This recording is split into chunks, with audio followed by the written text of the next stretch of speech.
This was the dumbest book that I've read in a while, and I loved it. Humans find this mysterious object on the moon, but whenever anyone tries to enter it, they die a horrific, torturous death. So they recruit Al Barker, an adrenaline junkie unafraid of death, to help the mission. Just in general, this book gives the vibes of like written by a 13-year-old that thinks being a secret agent is the coolest thing in the world. Like there's this fantastic moment where Barker's girlfriend makes some joke and she's like, "You can't trust me, I'm probably a Russian spy who planted microphones all over the place." And then Barker just takes like a puff of his cigarette and he's like, "Well, actually, if you were really a Russian spy, you would have used a single directional microphone."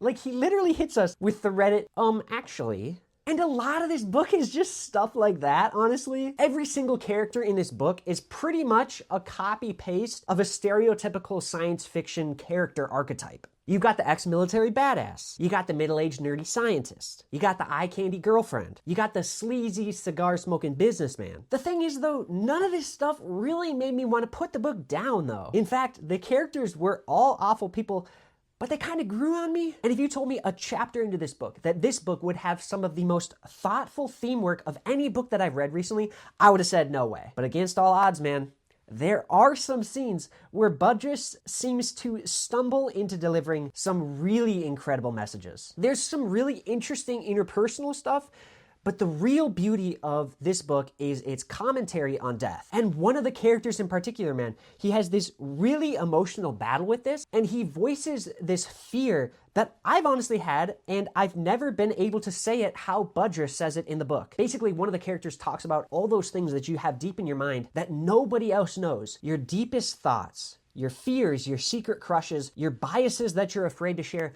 and he wonders, where does this go when we die? And I won't spoil what comes of this fear in the book, but man, do I love that it was talked about. This book is a bit of a mess. Some ridiculous writing and characters that occasionally portray some amazing messages. If you want a bit more deep thoughts on this relatively nuanced book, check out my full review and more on my YouTube channel.